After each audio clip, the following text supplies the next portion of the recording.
My husband's ex-wife acts like she is still his wife. I decided to teach her what being divorced actually meant. My husband Robert's ex-wife Diana still acted like she was married to him, even though they'd been divorced for 3 years before I met him. She had a key to his house that she refused to return and would let herself in whenever she wanted. She'd rearrange his furniture, do his laundry, and stock his fridge with food she thought he should eat. When Robert and I got married in January, Diana showed up to the ceremony wearing a white dress and sat in the front row where the mother of the groom should sit. She told everyone she was there to support Robert during this difficult transition, and that she'd always be his first and real wife.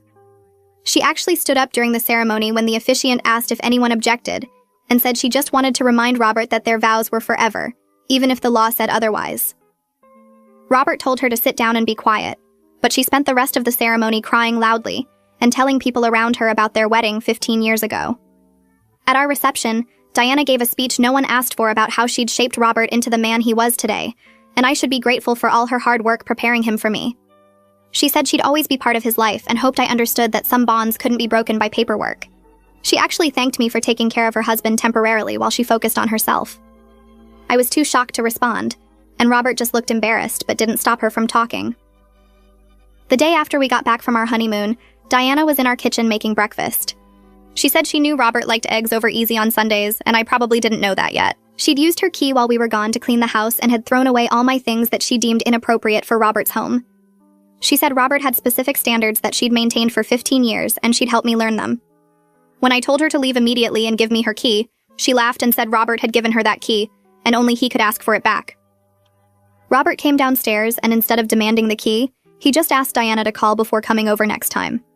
She said she'd been coming over for 3 years without calling and didn't see why that should change just because I lived there now. Robert actually told me that Diana meant well and was just having trouble adjusting to the changes. Diana started showing up every morning to make Robert lunch for work because she said he'd never eaten properly without her guidance. She'd walk into our bedroom while we were still in bed to ask what he wanted for dinner. She told everyone in the neighborhood that she was training me to take care of Robert properly since being his wife was a full-time job that required experience. She even called herself to our mail as Diana Wheeler Roberts, even though she'd legally gone back to her maiden name Jameson after the divorce. When packages arrived for Mrs. Roberts, she'd claim them saying she was the original Mrs. Roberts and always would be. She joined our gym and scheduled her workouts for the same time as Roberts, saying they'd been workout partners for years and divorce didn't change that.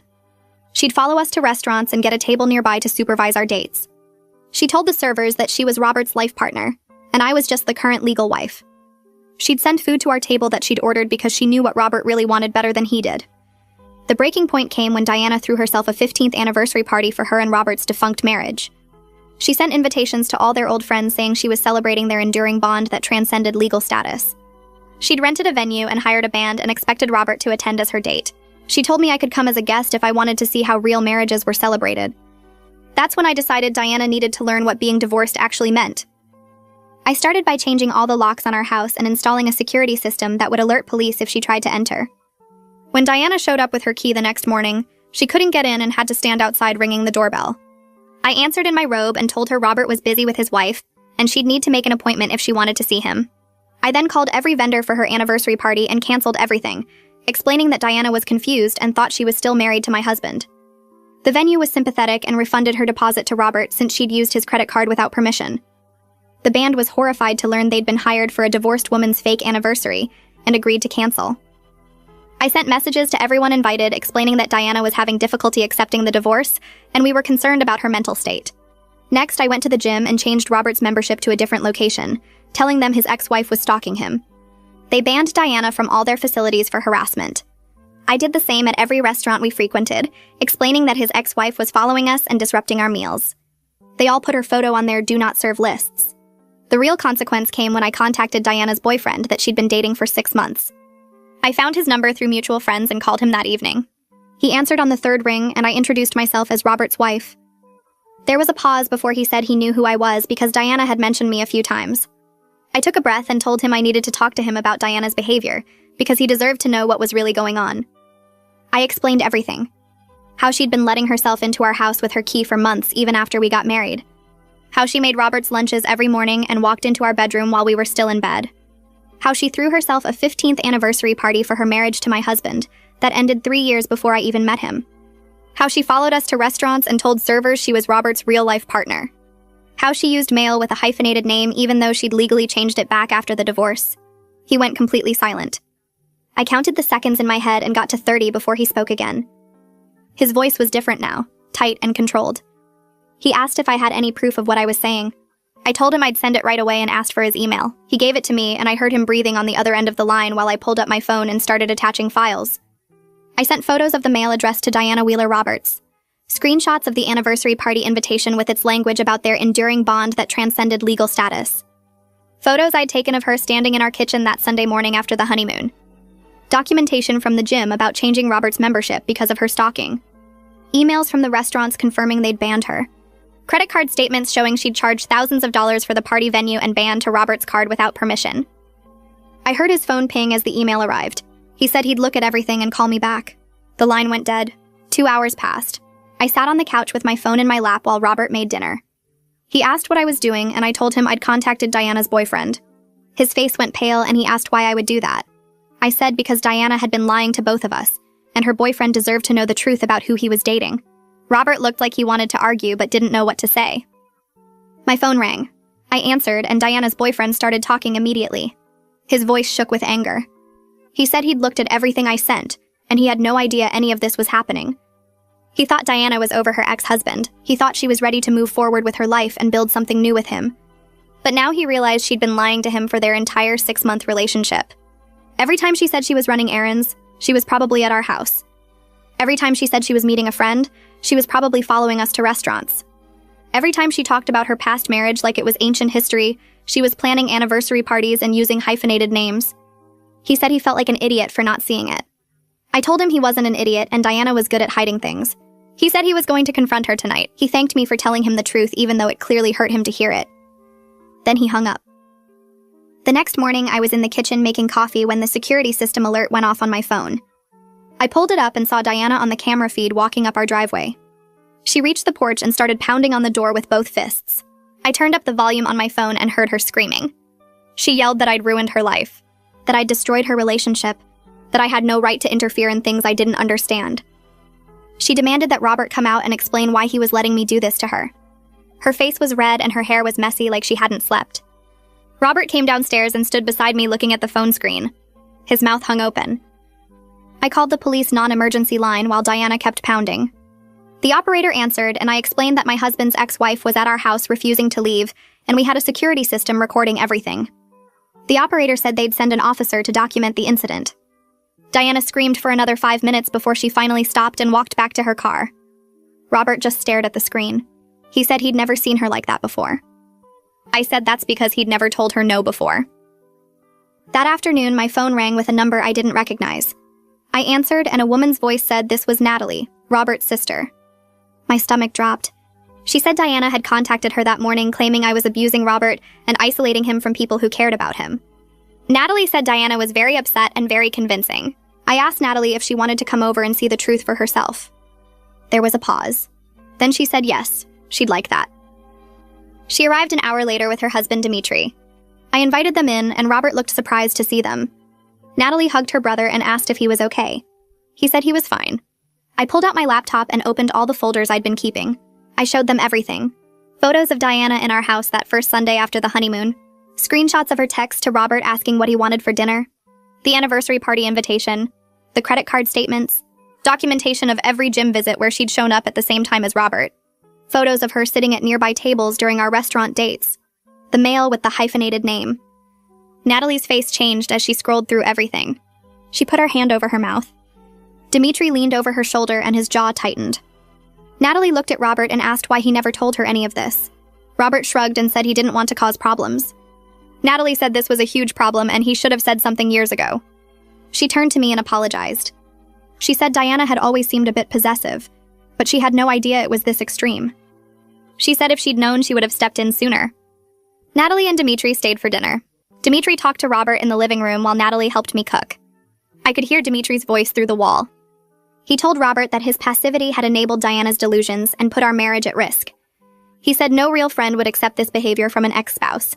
He said protecting me should be Robert's first priority, not avoiding conflict with Diana. Robert's voice was quiet when he responded. He said he knew.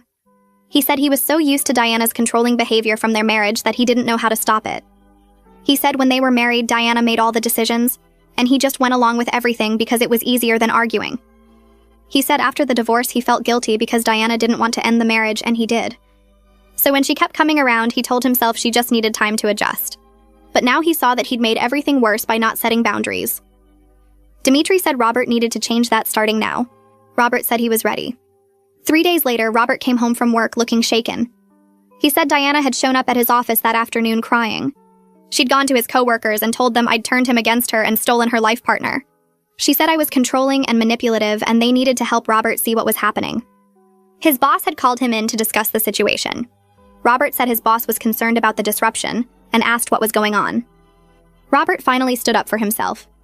He explained that Diana was his ex-wife who wouldn't accept the divorce. He said she'd been harassing us for months and we were taking legal action.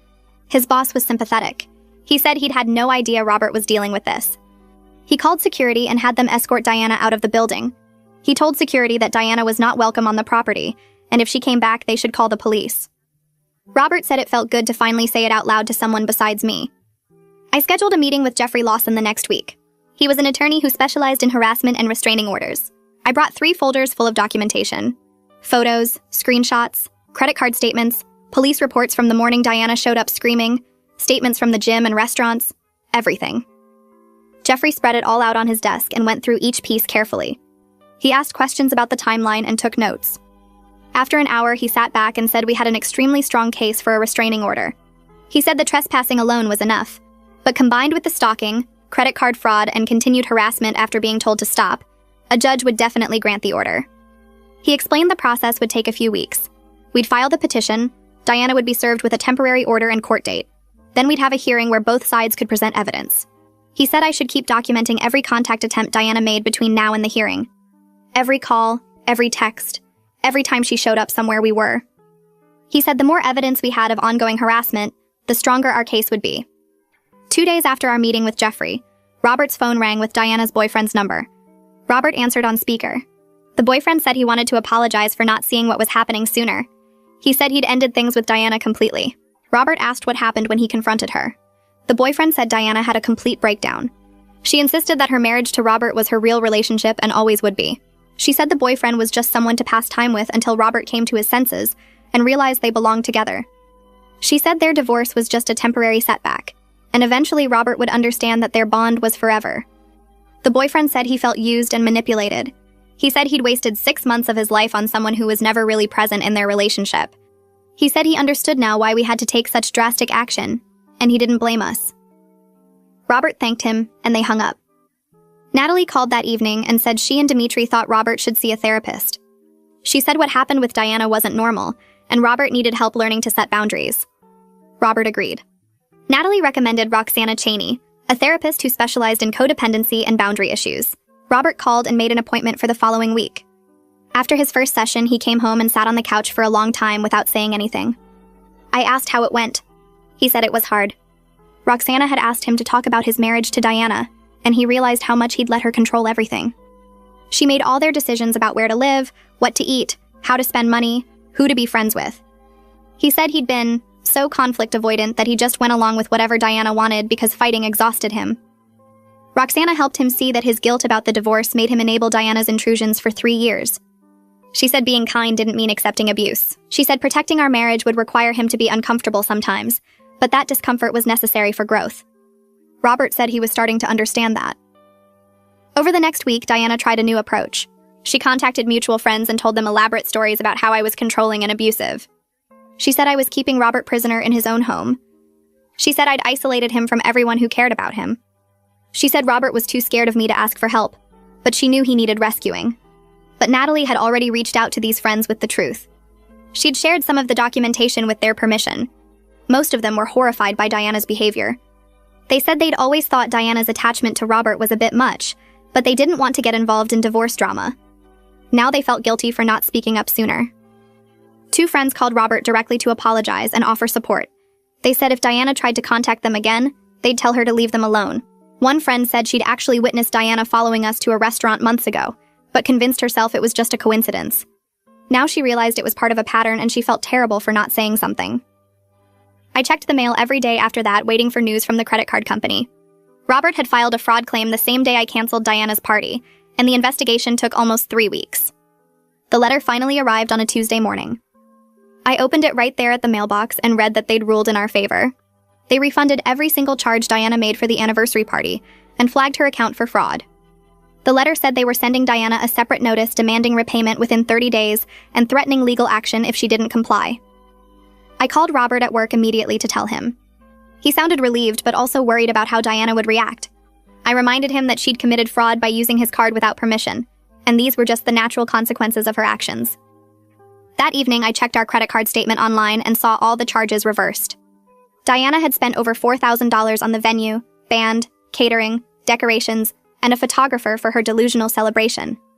Seeing that money back in our account felt like a small victory, but I knew the real impact would be on Diana when she got her letter demanding repayment. Robert came home from therapy the next week looking different. He sat down at the kitchen table and just stared at his hands for a long time before he started talking. He said Roxana had pushed him hard that session, asking him to really examine why he stayed married to Diana for so long when he was clearly unhappy. He admitted that he stayed years longer than he should have because he was afraid of her reactions and wanted to avoid conflict. He said Diana would cry and threaten to hurt herself whenever he tried to set boundaries, and he always backed down because dealing with her emotions felt impossible. Roxana helped him see that this same pattern continued after the divorce. Diana learned she could manipulate him through tears and guilt, and he let her because it was easier than standing firm. He looked at me with tears in his eyes and apologized properly for the first time. He said his passivity put me in an impossible situation, and he was sorry for not protecting our marriage from the beginning. He said he understood now that being uncomfortable was necessary, and he was committed to doing better. I reached across the table and held his hand. I told him I appreciated the apology, and I was proud of him for doing this work.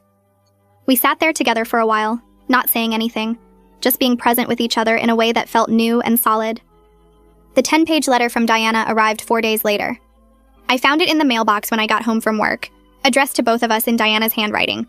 I opened it standing right there in the driveway because I knew Robert would want to see it too. The letter was completely unhinged. It alternated between begging Robert to remember their love and threatening to make our lives miserable if we didn't let her back in. She wrote paragraphs about their wedding day and their first apartment and trips they took together. Then she'd switched to saying I was a temporary obstacle, and our marriage was just a karmic lesson Robert needed to learn before returning to her. She actually used the phrase twin flames and said their souls were connected across lifetimes. She said she'd been patient while Robert explored this phase with me, but her patience was running out. She wrote that she knew Robert still loved her because you can't just stop loving your soulmate. The last page was almost scary. She said if we continued to shut her out, she'd make sure we regretted it. She said she had ways of making our lives difficult that we couldn't even imagine. She said Robert belonged to her and always would, no matter what any court or marriage certificate said.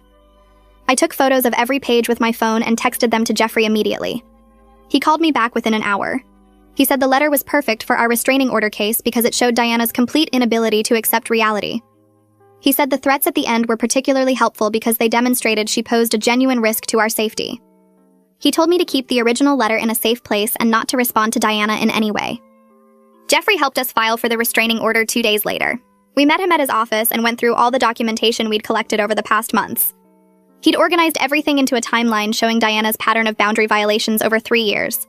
We had photos of her at our wedding in the white dress, screenshots of the anniversary party invitation, documentation from the gym, and restaurants where she'd been banned, the credit card fraud evidence, witness statements from Robert's coworkers about her workplace disruption, and now the 10-page letter with its threats.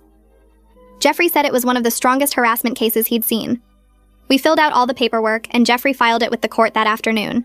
The temporary restraining order was granted immediately, and a process server was assigned to deliver it to Diana at her apartment, along with the court date for the permanent order hearing. Jeffrey called us that evening to say Diana had been served.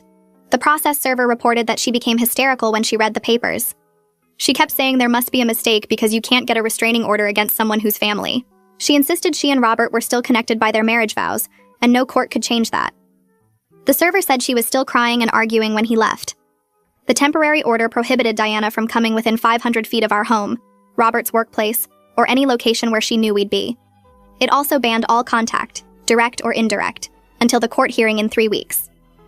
Natalie called the next morning and said she and Dimitri wanted to come to the hearing with us for support. I told her that meant a lot and we'd appreciate having them there. Robert's boss also offered to provide a written statement about Diana's workplace disruption and how it had affected the office. Jeffrey said these additional witnesses would strengthen our case. Over the next 2 weeks, Jeffrey prepared his presentation. He created a comprehensive timeline of Diana's 3-year pattern of boundary violations with dates, times, and specific incidents. He organized all the witness statements, photos, and documentation into a binder. He prepared questions for Robert and me to answer on the stand. He coached us on how to stay calm and factual even if Diana said upsetting things. I was nervous about facing Diana in court, but I was also determined to see this through. We'd come too far to back down now. The night before the hearing, I couldn't sleep. I kept thinking about Diana and how she'd react to losing in court. Part of me felt bad for her because she clearly had serious problems accepting reality. But a bigger part of me knew these consequences were necessary and long overdue.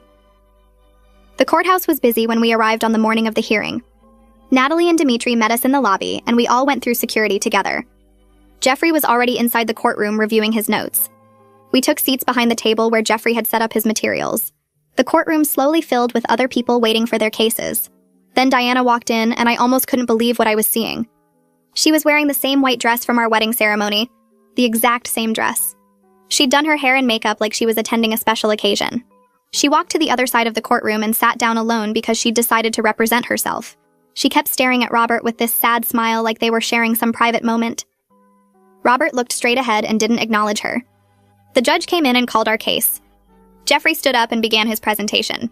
He walked the judge through the 3-year timeline of Diana's behavior, showing how it escalated after Robert remarried. He presented the photos, the witness statements, the credit card fraud evidence, and the threatening letter. He called Robert to the stand first. Robert testified about finding Diana in his house after their divorce, her refusal to return the key, her constant intrusions, and her appearance at our wedding. His voice was steady, and he stuck to the facts, just like Jeffrey had coached him. Then Jeffrey called me to the stand. I described Diana's behavior toward me, her claims of being Robert's real wife, her stalking at restaurants and the gym, and the anniversary party she planned for their defunct marriage. I showed the judge photos on my phone of Diana at our wedding reception giving her uninvited speech. Then it was Diana's turn. She stood up and approached the judge without any notes or preparation. She started talking about her 15-year marriage to Robert and how they'd built a life together. She said their bond was spiritual and transcended legal paperwork. She said she had a right to maintain contact with Robert because of their deep connection. She actually used the phrase soulmate and twin flame multiple times. The judge listened patiently, but I could see his expression changing as Diana talked. She kept referring to me as the temporary wife and saying that Robert would eventually realize his mistake and come back to her. She said their love was eternal, and no restraining order could break their spiritual connection. She started crying and telling stories about their marriage like she was at a therapy session instead of a court hearing. The judge finally interrupted her and asked if she understood that she and Robert were legally divorced. Diana said yes, but that divorce was just a legal formality and didn't reflect their true relationship. The judge asked if she understood that Robert had remarried, and Diana said yes, but that I was just a phase Robert needed to go through. The judge's face got very serious. He asked Diana directly if she believed Robert wanted contact with her. Diana said she knew Robert loved her even if he was confused right now. The judge asked if she'd read the restraining order petition where Robert explicitly stated he wanted no contact with her. Diana said Robert was influenced by me and didn't know what he really wanted. The judge announced his decision without even taking a break to deliberate. He said he was granting a 3-year restraining order with very specific terms. Diana could not contact Robert or me directly, or through third parties. She could not come within 500 feet of our home, our workplaces, or any location where she knew we'd be. She could not post about us on social media or make any public statements about us. She had 7 days to return any remaining keys or property belonging to Robert. The judge looked directly at Diana and told her that her divorce from Robert was legal and final. He said she needed to accept that reality and move forward with her own life. He said her continued insistence that she had some special claim on Robert, despite the divorce, showed a troubling disconnect from reality. He strongly recommended she seek professional mental health treatment. Diana started crying harder and saying the judge didn't understand.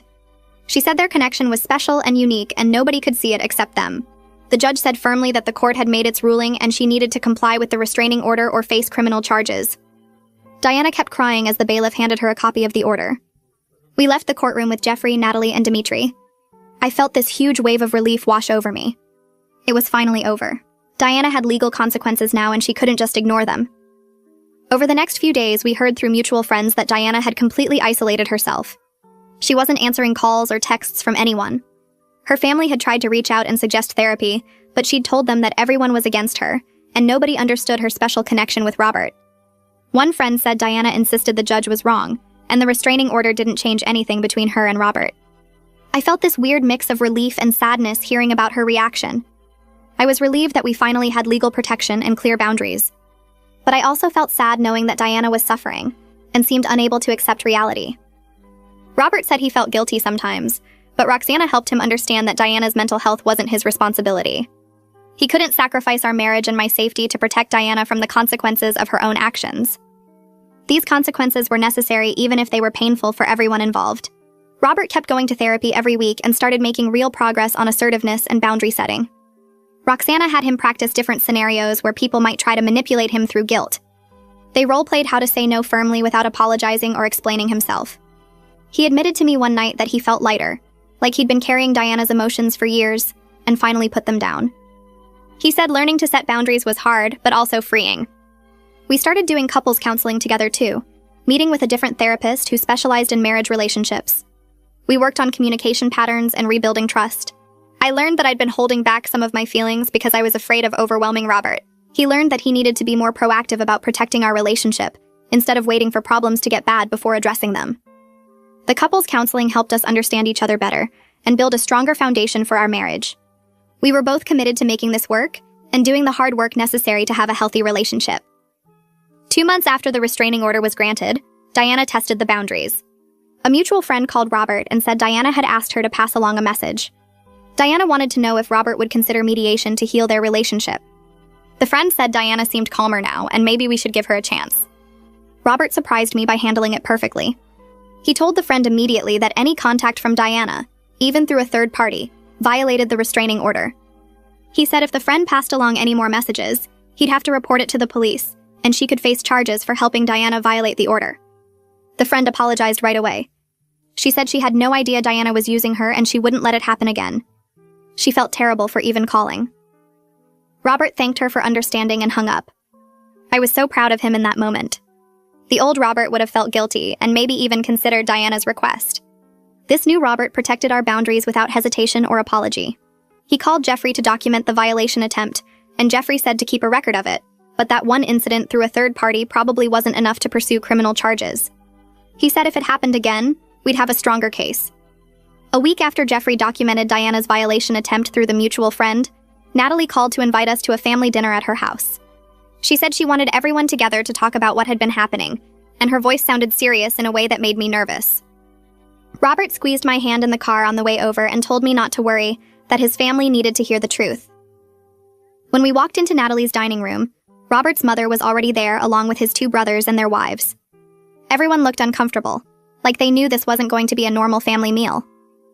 Natalie had set the table with her nice dishes and made Robert's favorite pot roast, but the atmosphere felt heavy. We sat down and made small talk about work and weather for maybe 10 minutes before Natalie put down her fork and looked around the table. She said we all needed to acknowledge that Diana's behavior had been completely unacceptable for years, and that the family should have supported Robert's boundaries instead of staying neutral. Robert's mother dabbed at her eyes with her napkin and admitted she'd always thought Diana was too controlling during their marriage. She said Diana would call her constantly to complain if Robert didn't do things exactly her way, and she'd seen how exhausted Robert looked by the end of their 15 years together. His mother apologized for not speaking up sooner, saying she didn't want to interfere in their marriage and thought it was between them. She looked at me and said she was grateful Robert found someone who helped him stand up for himself, instead of just going along with everything. Robert's older brother added that he'd noticed Diana still acting possessive at family events even after the divorce, but he figured it was Robert's problem to handle. His wife said Diana had actually cornered her at Christmas 2 years ago, and warned her not to introduce Robert to any single women, because he wasn't ready to move on. The whole table went quiet for a moment, and I realized how much Diana had manipulated everyone around Robert for years. His younger brother said he felt guilty for not taking the situation seriously when Robert first told him about Diana letting herself into his house. He'd thought it was weird but not dangerous, and now he understood it was actually harassment. The family spent the next hour sharing stories about Diana's controlling behavior they'd all witnessed, but never discussed openly. Robert's mother talked about how Diana would rearrange her kitchen when she visited, insisting she knew better ways to organize things. His older brother remembered Diana calling him to ask what Robert wanted for his birthday, instead of just asking Robert directly. Every story added to this picture of someone who couldn't let go of control even after the divorce was final. By the end of dinner, everyone agreed they should have said something years ago instead of avoiding conflict. The family acceptance and support felt like this weight lifting off both of us, knowing we weren't fighting Diana's delusions alone anymore. The weeks after that family dinner brought a peace I hadn't felt since marrying Robert. I could walk through our house without that constant tension in my shoulders, not expecting to find Diana in the kitchen or hear her key in the lock. Robert and I started establishing our own routines as a couple. Simple things like weekend grocery shopping together and cooking meals we both actually wanted to eat. He admitted one Saturday morning that he didn't even like eggs over easy that much, which made me laugh until I had tears in my eyes. He said Diana had decided that's what he wanted 15 years ago, and he just ate them every Sunday because it was easier than arguing. We started trying different breakfast foods and discovered he actually loved pancakes with blueberries, something Diana never would have made because she thought pancakes were too unhealthy. Robert began expressing opinions about things I didn't even know he had preferences about, like what temperature to keep the house or what TV shows he actually enjoyed watching. It turned out he'd been going along with Diana's choices for so long that he'd stopped thinking about what he wanted. We established new traditions that were ours alone, like Friday night pizza and movie marathons, or Sunday afternoon walks in the park near our house. The security system became just part of our normal routine, instead of this urgent necessity we checked constantly. I could relax on the couch without jumping at every sound outside, and Robert stopped looking toward the door with that worried expression whenever we heard a car in the driveway. 6 months after the restraining order was granted, Natalie called with news about Diana. She said a mutual friend had mentioned that Diana finally started seeing a therapist, and was apparently making some progress in accepting the divorce. The friend said Diana had been talking about moving to a different city for a fresh start, somewhere she wouldn't run into Robert or have constant reminders of their marriage. Natalie asked if we wanted her to find out more details, or maybe reach out to Diana's therapist. Robert and I talked about it that night and agreed that maintaining our boundaries was more important than Diana's recovery process. We didn't need updates on her therapy or confirmation that she was getting better. Robert said he hoped she found peace eventually, but it wasn't his responsibility to help her get there anymore. That conversation felt like another milestone in his growth, hearing him prioritize our marriage over his old guilt about Diana's feelings. We didn't reach out to the mutual friend for more information or ask Natalie to keep us updated. Diana's healing journey was hers to take, and we needed to focus on our own lives without her in them. Our marriage grew stronger through all the chaos, built on clear boundaries and honest communication we'd fought hard to establish. Robert learned to prioritize our relationship over avoiding conflict, speaking up immediately now when something bothered him instead of letting it build. I learned that sometimes love means fighting for your partnership even when it feels uncomfortable or mean. We still had the security system and the new locks that kept Diana out, and we'd probably always keep them. But now they felt like practical precautions instead of desperate defenses, and that difference meant everything. Robert's therapy with Roxana continued even after the immediate crisis passed, because he wanted to keep working on the patterns that had let Diana control him for so long. We did couples counseling too, learning better ways to communicate and support each other through stress. The foundation we built during those difficult months made us stronger than couples who never had to fight for their relationship. We knew what we were capable of protecting together, and that knowledge made us confident in facing whatever came next.